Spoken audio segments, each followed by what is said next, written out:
Olá pessoal, bom dia, tudo bem? Estamos aí para gravar mais um vídeo, né? Um videozinho rápido aí, no máximo 7 minutos. Hoje tá chovendo bastante aqui em Maceió. Eu tô no trânsito, né? Indo em direção aí encontrar uma pessoa. E hoje o dia tá... Só que tá muito quente, né? Tá chovendo e continua quente. Bom pessoal, hoje nós vamos falar de um assunto que tem deixado assim grandes tristezas, na verdade. Nós vamos falar aí da metodologia CREP. Nós falamos sobre a crítica. E hoje nós vamos falar dentro do processo de metodologia CREP, porque ele é crítica, rejeição, assédio e pressão. A gente vai falar falamos sobre a crítica e agora nós vamos falar sobre a rejeição. Bom, essa semana antes de eu fazer esse vídeo, eu fiz questão de dar uma viajada pelo YouTuber e dar uma olhada nos canais que trata da alma, né? Os canais religiosos, o pessoal aí da área da psicologia que faz motivacional, acorda de manhã e vai trabalhar, sorrir e tudo isso aí. E a gente vê que o pessoal, né, que as pessoas gostam muito desse material. E às vezes a gente olha, a gente vê que é coisa que não tem nem muita qualidade. A gente vê que o que acontece ali é uma série de palavras repetidas de pessoas que às vezes estão até pior do que nós. A alma está totalmente destruída. Mas as pessoas, elas conseguem com a dor dela motivar outras pessoas. Eu não sei se isso é bom ou é ruim, mas eu sei que lá estão. Mas o que eu posso dizer, pessoal, que eu vou falar agora de mim, tá? Eu fui um homem com muito dinheiro, um homem muito bem empregado dentro do sistema Petrobras, um homem que começou a trabalhar muito cedo. Hoje eu estou com 51 anos, mas aos meus 19 anos eu já estava dentro do sistema Petrobras, ganhando um salário muito bom. Eu tive uma família abençoada e chegou ao ponto... Eu tenho aqui esse vídeo, a minha sócia, a Edna, ela pode confirmar o que eu estou falando, de eu procurar o que comer e eu não ter. Eu tinha perdido meus empregos, eu tinha perdido minha empresa, eu tinha perdido minha família, eu tinha perdido tudo. E o pior disso tudo, eu estava sendo rejeitado por muitas pessoas. E nesse processo de rejeição, foi a época que mais eu produzi, porque eu tinha medo de morrer. E eu não vou dizer a você que esse conteúdo de internet não me ajudou. Eu posso dizer a você que o padre Fábio de Mello tem uma participação muito grande nessa reviravolta da minha vida, porque quando eu acordava pela manhã, que eu olhava o lugar que eu estava morando, aonde eu estava vivendo e a quantidade de pessoas que estavam me rejeitando, o que me confortava naquele momento eram as palavras do padre Fábio. E eu buscava esse material na internet. Então eu gosto muito, né, quando a gente vai até a internet, até o YouTube, e lá encontra pessoas que estão fazendo isso com muita seriedade, como a gente encontra pessoas também que estão lá brincando, né, brincando de Deus, e isso não é legal. Mas o que eu quero dizer para você é que nesse meu processo de perdas, foi a época que mais eu desenvolvi, foi a época que mais eu produzi, porque eu tinha medo da morte.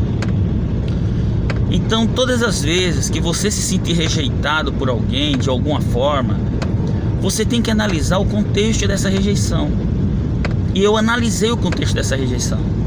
Eu analisava porque a minha família me rejeitava, eu analisava porque eu tinha perdido tudo, e a única coisa que chegava num denominador comum é que eu era uma verdadeira porcaria. Eu era um péssimo pai, eu era um péssimo esposo, eu era um péssimo amigo, eu era um péssimo irmão. Na verdade, eu era um ser humano porcaria. Essa é a grande palavra. E quando eu me vi dessa forma, só existia uma forma de resolver tudo isso. Era como? Não era colocando uma arma na cabeça, ou tomando remédio, ou tentando me matar. Era tentando mudar como pessoa, me aproximar de Cristo. E foi nesse contexto, nessa caminhada, que pessoas muito boas apareceram na minha vida. Porque quando você é rejeitado, existe uma causa raiz dessa rejeição. Por que você está sendo rejeitado? Existe um processo para essa rejeição. Ninguém acorda pela manhã e fala, eu não vou gostar de fulano. Não, isso é mentira. As pessoas, elas nos rejeitam por algum motivo. E 99,9% desses motivos são de ordem pessoal. Nós criamos esses motivos. E aí Deus colocou no meu caminho a minha sócia, que é a Edna, uma mulher de Deus, uma pessoa que não fez curso nenhum de psicologia, mas uma pessoa de um eu muito controlado. E com a ajuda dela eu fui conseguindo mudar. Eu comecei a ver que eu precisava já mudar a minha fala, tá? Depois eu comecei a notar que dinheiro tem valor. Então eu já comecei a mudar a forma de usar o dinheiro. Segundo, eu comecei a mudar a forma de me vestir. Eu comecei a entender a sociedade que eu vivia. E você pode dizer assim, nossa, mas o que é que tem a ver dinheiro com forma de se vestir, com fala? Tudo isso tem a ver no processo de rejeição. Sabe por quê? Porque funciona assim. Quando você está inserido numa sociedade, você tem que entender que sociedade você está inserido. Se você está inserido numa sociedade de milionários, você tem que se vestir como milionário. Você tem que comer como milionário, você tem que viver como milionário. Mas se você está inserido numa sociedade de pessoas que estão desempregadas, está todo mundo ali, tentando viver o dia a dia, você tem que estar inserido nessa sociedade. Se você ficar falando de carro importado, você está totalmente fora do contexto dessa sociedade. Você vai ser rejeitado. E foi isso que eu vivia. Eu não tinha me desprendido ainda do velho homem. Eu tinha perdido tudo. E ainda era aquela pessoa que achava que estava, como que eu posso dizer, que o cartão vermelho estava na minha mão. Eu podia tirar as pessoas da minha vida a hora que eu quisesse. Pelo contrário, elas que poderiam tirar eu da vida delas a hora que elas quisessem. E elas estavam tirando. Pessoal, nos 2 primeiros anos, parece que Deus me colocou dentro do moedor e ele moía. E quanto mais eu passava no moedor, mais ele me moía. Isso doía demais.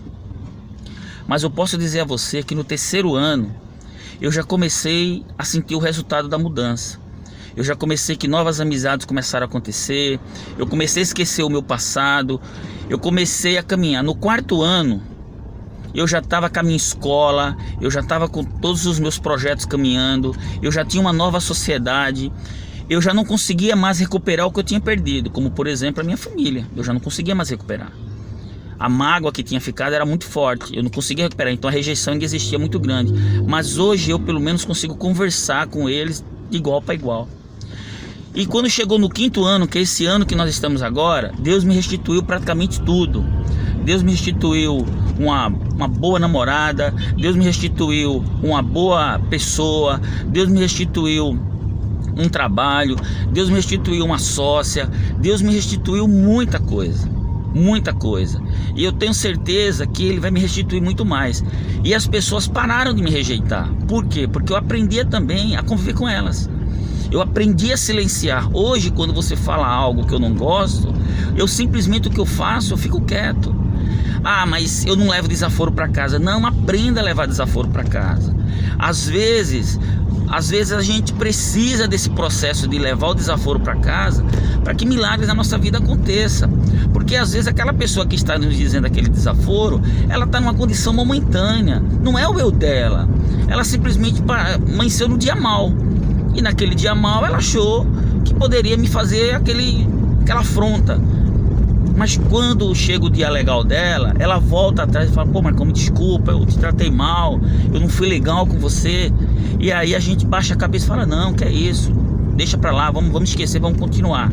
E aí você começa a plantar raízes de verdade, entendeu? Então, pessoal, no processo de rejeição, a primeira coisa que você tem que aprender a entender é por que você está sendo rejeitado. E eu posso lhe dizer com toda certeza, sem te conhecer, você está sendo rejeitado porque você está procurando a rejeição. Mude o seu comportamento, mude as suas atitudes. Hoje eu tenho notado de uma forma muito sistemática que as pessoas estão querendo ser aceitas de todas as formas. O grande exemplo, vou dar um exemplo, por exemplo, o youtuber. Hoje eu gravo vídeos, não é para mim ser youtuber, eu não estou preocupado se ninguém vai entrar lá, vai curtir ou não vai curtir. Eu gravo vídeos para criar autoridade no que eu faço, porque às vezes um empresário pergunta assim, quem é você? Eu falo, olha, entra lá no YouTube e dá uma olhada quem sou eu, esses vídeos que eu faço. Então isso cria autoridades. Se tem curtido ou não, eu não tô nem aí. Tem pessoas que se sentem rejeitadas simplesmente porque o outro não entra no canal dela e não curte. Não é? Tem pessoas que estão se sentindo rejeitadas porque o amigo chega no local de trabalho no dia mal e não dá o bom dia. Às vezes não dá o bom dia, não é que ele está te rejeitando, é que ele é ignorante mesmo, ele não sabe o que é um bom dia. Então nós temos que começar a entender, no processo de rejeição, se o que está acontecendo com a gente é que o outro ele é daquela forma, é o jeito dele, ou se é porque a gente realmente está fazendo coisas erradas para que as pessoas nos rejeitem. Tá? Eu venho dando aulas há muitos anos, e nesse período foi tão bom, olha só como foi legal, que quando a minha vida toda se transformou, eu encontrei dentro de mim uma coisa muito legal que eu gosto muito. Aí fui estudar para me aperfeiçoar nisso, que foi dar aula. Eu virei um bom professor, hoje eu me considero um bom professor porque eu busquei muita especialização nessa área. E dentro dessa especialização de gestão de pessoas, lidar com pessoas, eu mudei muito meu eu. Então eu queria dizer a você que hoje, nessa manhã de terça-feira, eu estou aqui na cidade de Maceió, Alagoas. A chuva parou, o sol está saindo. Com certeza hoje vai ser um dia abençoado, um dia maravilhoso. Que você que está se sentindo rejeitado, estude o porquê da rejeição. Agora tem um pequeno problema. Toda rejeição, ela tem que ter uma causa raiz. Identifique essa causa raiz e bola para frente, tá bom? Então, nos acompanha lá nas nossas mídias sociais. No Facebook é o EAD MAS Treinamentos, no Instagram é EAD MAS Mogi. O meu celular de contato é 011 971 86 0080, tá bom?